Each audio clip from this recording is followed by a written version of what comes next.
Well, we're going to stick with that Olympic theme as we move on with some business news headlines with Stephen Carroll. Hello there. Hi, Catherine. It's not a purely Olympics-themed business update, but we are only. starting off with that. That would be good, wouldn't it? Maybe in 2024 it will be. Exactly. Acrobatics-themed markets. That would be wonderful. Now, you have, of course, been looking at the money side of this story. As ever with the Olympics, we're talking about how much this might boost the local economy, how much it might cost. There's all sorts of things to consider. It's always the debate for a host city is where the cost and benefit line is drawn. The Paris Committee is counting on a budget of under €7 billion for hosting the event, but previous hosts have had difficulty sticking to their budgets.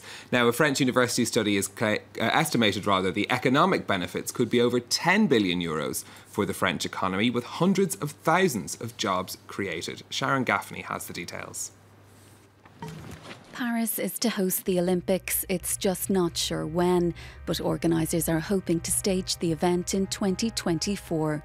The Games would be worth an estimated €10.7 billion for the French economy and create almost 250,000 jobs. The French-based Centre for Sports Law and Economics says that hosting the 2024 event would boost the tourism sector by up to €3.5 billion. The construction industry would benefit to the tune of up to €1.8 billion, while the official partners to the Games would earn almost €5.5 billion. The French Olympic Committee estimates that hosting the Games would cost about €6.6 billion. €3.6 billion would go towards organising the Games, with the remainder being spent on developing the necessary infrastructure. Adding his support to the bid, the French president said the benefits of hosting the Games far outweighed any concerns about funding. It will cost the state about €1 billion, which is reasonable and which compares well to similar proposals we've had in the past. But when it comes to staging the Games, things don't always run according to plan. The cost of hosting the event has exceeded expectations since the Atlanta Games in 1996, with the Beijing Olympics in 2008 going more than 10 times over budget. The last time Paris held the Olympics in 1924, the event cost an estimated 10 million French francs, or about €1.5 million. Whether or not the city will be marking that centenary with a return of the Games will be known in September. Okay, well, let's take a look at what's happening on the stock markets for you next. We've got European shares starting the day in positive territory. Mining companies and oil firms seeing gains. That's as oil prices have continued to rise and trading overnight after a report from the US government expecting their oil output to fall next year.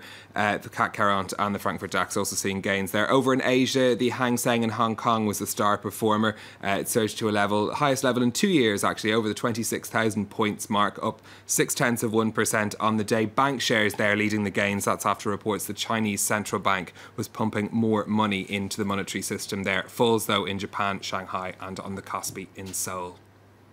A look at some more of today's business headlines for you now. Facebook is introducing advertising into its Messenger app. The ads are appearing between users' messages, similar to how they look in timelines in Facebook's main app. Messenger is used by 1.2 billion people every month. The social network has been looking for ways to boost revenue from it.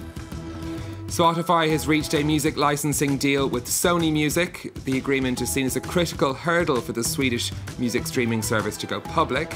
The Financial Times is reporting that Sony has agreed to trim Spotify's royalty payments in exchange for limiting new album releases to paying customers for the first 2 weeks. And the Russian cybersecurity firm Kaspersky Lab says it's been dragged into geopolitical fighting after the US government removed the firm from 2 approved vendor lists.